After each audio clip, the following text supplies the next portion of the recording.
Okay,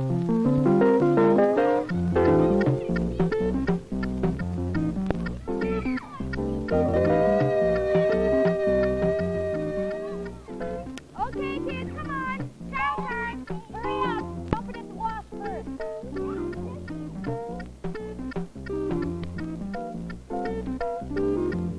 Think you're gonna miss all this peace and quiet when you start nursing school?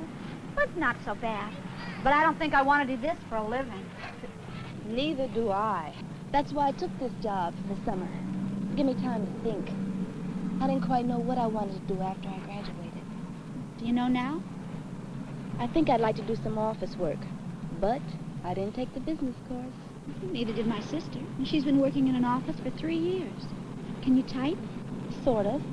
I took typing in school for a year, but I didn't keep it up. Well, so what? You can always take a brush-up course. My folks can't afford to send me back to school. I have to get another job right away. Well, how soon's right away? 1 week? 2? 2, maybe 3 weeks. Why? I've got a couple of ideas. First, go talk to the people at the State Employment Agency. Maybe they can help you on getting an office job. That sounds good. What's the other one? Before the kids come back, let's go take a swim. Hey, good idea.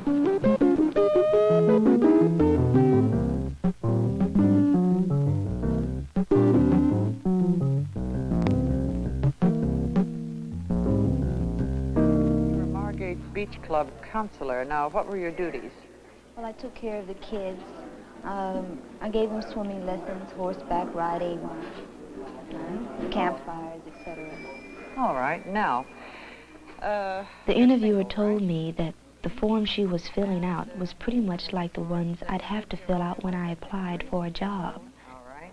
Now, do you type? Well, a little. By the time she got to the part about job skills and previous work experience, there wasn't much to write in. Can you take shorthand? No. No shorthand. How about machines? Can you run an adding machine or a mimeograph, the duplicator? Can you run any of them? No, I'm afraid not. I don't have to tell you, your skills aren't quite what we need. Have you ever thought of taking a business course? Yes, but the thing is, I can't afford to be out of a job that long. Well, that doesn't matter. You don't have to. Lots of high schools offer night courses, you know. You can take a night course, learn shorthand, brush up on your typing so to be faster, learn some of the machines. Do any of your friends work in offices? Yes. You should ask them to keep their eyes open in case there are any jobs come up for you. All right.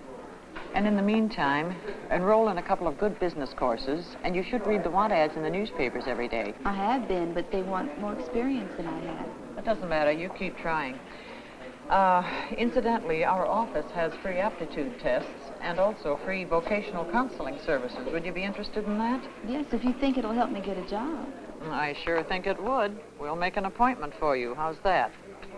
All right? We'll make it for next Tuesday. Can you make it Tuesday at 10:30 in the morning? That's fine. All right.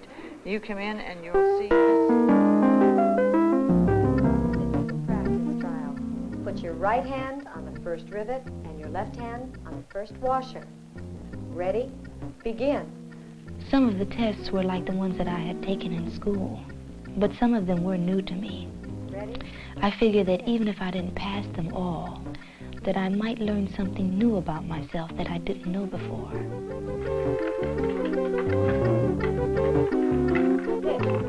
Drop a pen.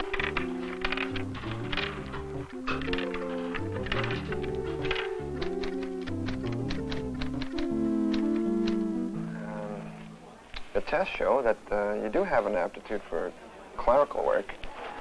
Probably something that involves a lot of contact with the public. I do enjoy working with people. I think maybe I'd like to be a secretary. Well, that's something to shoot for anyway. Although you'll need a lot more training first. I've been taking typing at night school, and my speed is getting much better. Now, beginning typist jobs require a minimum of 40 words per minute. You think of that fast? Well, probably not. Well, I would suggest that you don't apply for a job like that until you're qualified. In the meantime, how about a job as a cashier? Well, I suppose. Or how about a receptionist? Now, that would probably help in becoming a secretary. That sounds much better. Well, as soon as something like that turns up, we'll let you know. How soon do you think that will be? I don't know for sure. Well, you see, I've spent most of the money I made this summer, and I can't keep living off of my folks. I'm sorry, but I can't promise you anything definite. You shouldn't be hearing from us within 5 days or so. I sure hope so. Thanks a lot. Well, you're welcome. Bye-bye. Good luck. I wasn't about to sit around waiting. I went to as many personnel offices as I could. For the ones I went to, they had either just hired somebody or wouldn't be needing anybody for at least 2 months. I was scared I'd run out of money before I found another job. One day I tried a private employment agency. I heard that they collected their fee from the employer instead of the employee. That's the only reason I went there. I'm sorry, my dear, but there's really not much that we can do for you. At first, it was a real blow to me that even an agency didn't want me. After I thought about it, I couldn't blame her. She was just being honest. Now, perhaps when you have completed them, you can come back to see us again and we could help you. Thank you very much for coming. Thank you for your time. One day, I was really down. I went over to visit a girlfriend. We were looking through the paper and I saw an ad for a clerk typist. No experience required. So I rushed over without changing clothes. That was my first big mistake that day. Close out right over there.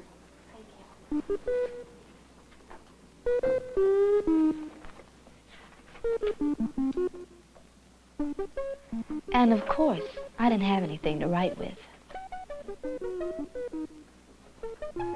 May I borrow a pen, please? Another thing I forgot was what I call my pocket resume. It has all the basic information they ask you on an application form. Anyway, I forgot the name of my boss at the beach club, so I left that part blank. After all that, I was pretty nervous by the time they called me for the interview. Ruth Fielding. Oh, I'm sorry. Let me help you. Before the actual interview, they gave me some tests. I don't think I could have passed those tests anyway. And after what had happened, I knew how I'd come out. You didn't pass the typing test, Ruth, so I'm afraid we can't consider you for employment now. I guess I should have left after I spilled all the stuff out of my purse. Well, I'd like to think that wasn't so important to me, but to another interviewer, I don't know. The main reason is because you left some blanks here on your application form. We need to know that information as it relates to your work experience. I know, but I didn't bring the information with me.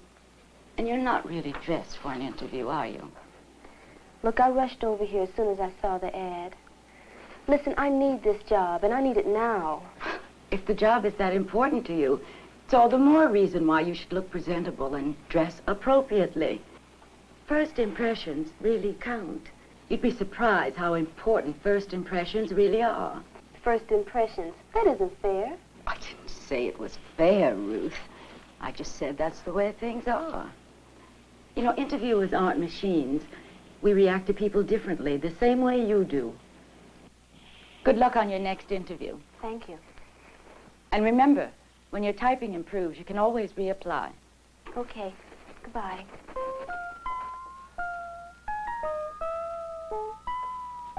A few days later, the state employment office called me about a receptionist job.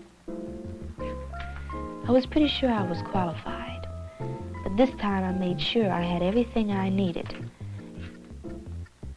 I knew that I was going to make a good impression on that interviewer. You scored quite well on your aptitude test, Ruth. And your physical exam's fine. When you were in high school, did you ever participate in any extracurricular activities? I was on the swimming team and the tennis team. How about in areas where you might have gotten some work habits, like the library, the cafeteria, or something like that? I worked on the school newspaper for a while. I was one of the reporters. Mm-hmm. What made you decide to get interested in office-type work? Well, I like offices. I like the people that you meet, nice people. And it's clean and gives me a chance to dress well, and the money's good. I notice here that you go to the Dorsey Night School. Are you preparing for some overall objective and working towards? Yes, I'd like to be a secretary. Okay. May I ask you a couple of questions? Sure. The Consolidated Mobile, you build the mobile homes, right? Yes, that's what we're most noted for, but we branched out into other areas. The job opening that I'm here for, what is it, what area is that in? It's in the service department, servicing this building. Oh, I see. I see. Look, would you excuse me a minute? I want to talk to my boss about something. Of course. I knew he was talking about me, and I couldn't help wondering what he was saying.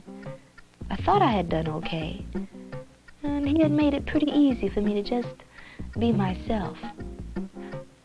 But it seemed like he was gone for hours.